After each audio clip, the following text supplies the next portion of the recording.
Action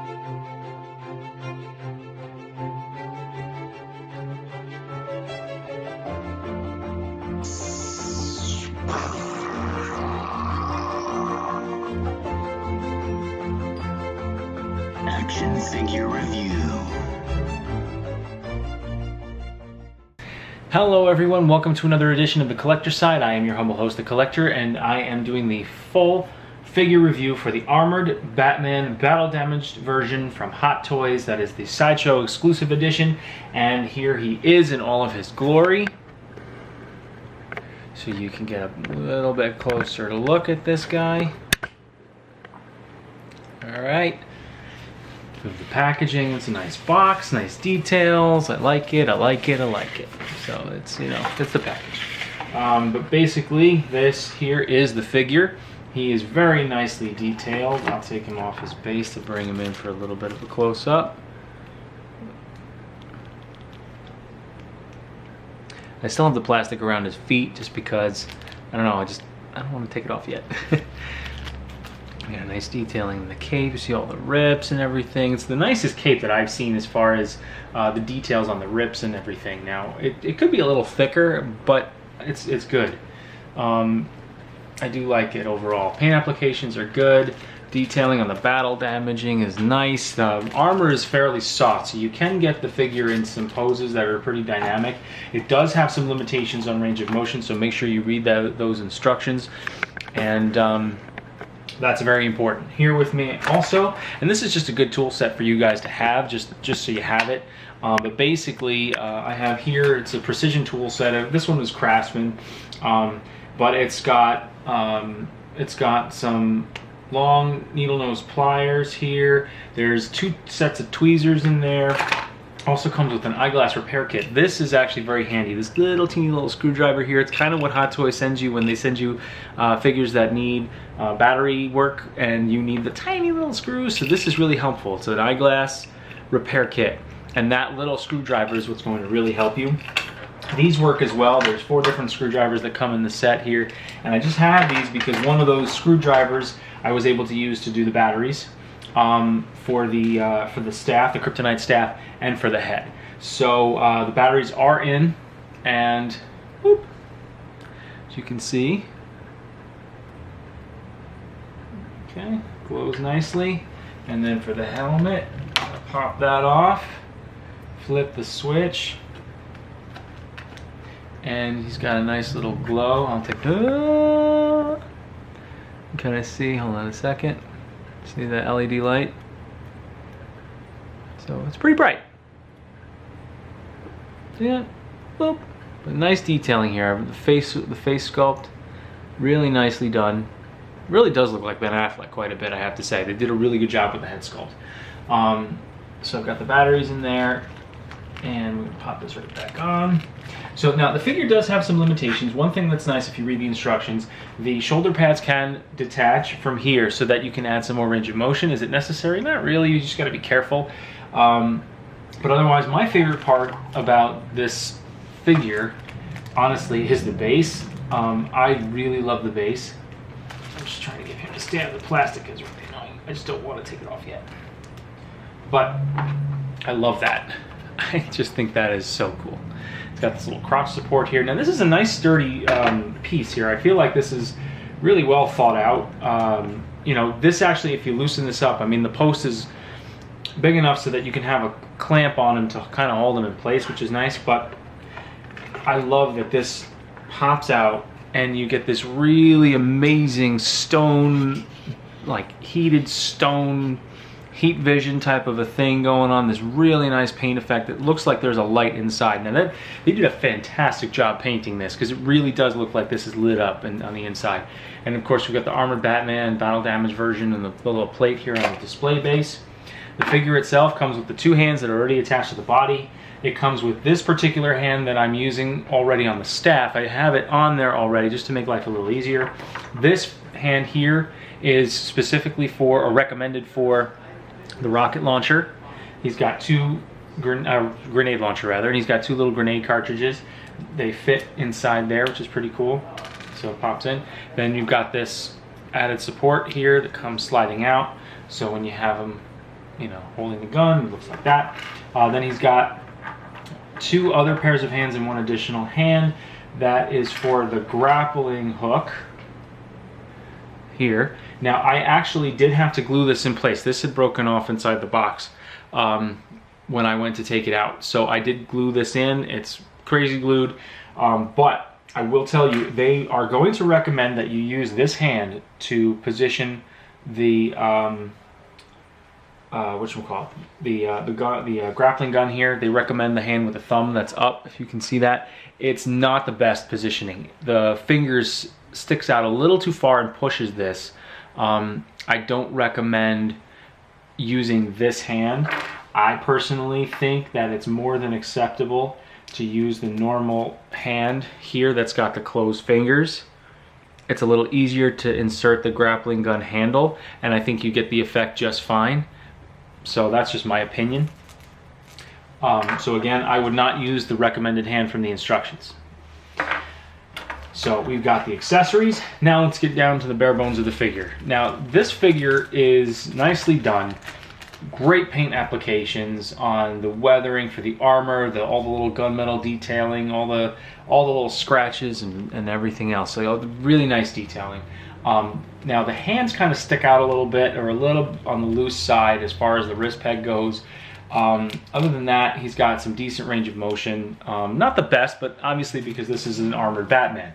So the instructions here recommend that you don't put the arms out farther than this and bend the elbows more than about there. So that's fine. I mean, for what it is, that's pretty doable. Now his head, neck, you know, decent range of motion here, but obviously, you know, he's you know, armored Batman. And I'm gonna turn off the battery because I don't want to lose. I don't want to wear out the batteries yet. So I'm gonna turn that off. But as far as the head goes, good range of motion. Looking up, looking down. Boop. So you guys can see that. Looking down, looking up. Very cool. Now the wrist pegs, you know, the hands. The wrist pegs are a little small because the hands keep falling off. So that's something I give a demerit for. You know, it stays, but it's a little on the loose side. Not because it's broken, but because the opening, I think, is just a little too wide. And he moves his arms forward about that far and back about that far. Costume limitations apply. So it's not very far back, but you just got to be careful. If you kind of play with the fabric a little bit, I think you can find you can work around the limitations of the range of motion. Now, as far as the legs go, they recommend not to position the legs further than about 70 degrees. So that's about as far as they recommend you position the legs. It has these really solid socket joints that, like, it feels like there's kind of a rubber body underneath almost. That's at least what it feels like. There's like a rubber material underneath the clothing here. It's got about a 45-degree angle for the knees to bend, and that's about as far as they recommend. I agree with that. I don't think you should try. You'll break something. But you know, it's got some nice resistance. It stays, and I know you can still work with the figure and its limitations in its range of motion and get some really nice poses out of it that are dynamic, true to the movie. You can look at the comic for some inspiration as far as Dark Knight Returns goes to see what armored Batman is doing. See, that's what I mean, like the hands pop off really easily, unfortunately. But, you know, I think you can sort of swap out. There's some closed fists here. You know, I think the closed fists fit on pretty well. But the hands themselves are rather, the sockets are rather open, and you know, it's a little too easy to get the hands on and off, but it's not the end of the world. And you know, you have him looking down, try to have him, you know, push up a little more if you can, and there you go.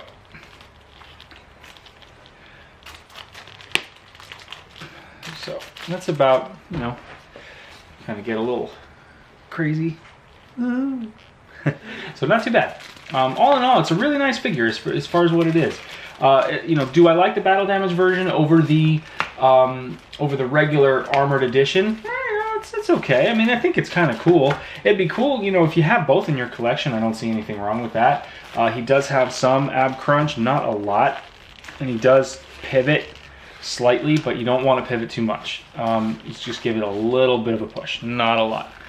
And that's pretty much it. It's a fairly simple figure to have pose. You know, its range of motion and its limitations and articulation are pretty straightforward. And it's just a really nice looking figure. It's very true to the movie. The head sculpt is really good. Paint applications are really good. Detailing's really good. I like it. I'm happy with it. Whether I'm going to keep it, I don't know 100%. You know, it's just me. But I kind of want a normal Batman, so I'll see. I'll see how it goes. You gotta play around with these things. You see how they work. But aside from that, I mean, that's pretty much it. I give it a solid review. I think it's a nice figure, especially if you're collecting the line and you want to have this figure in your collection. Nothing wrong with that, and I think it's a really nice addition. So.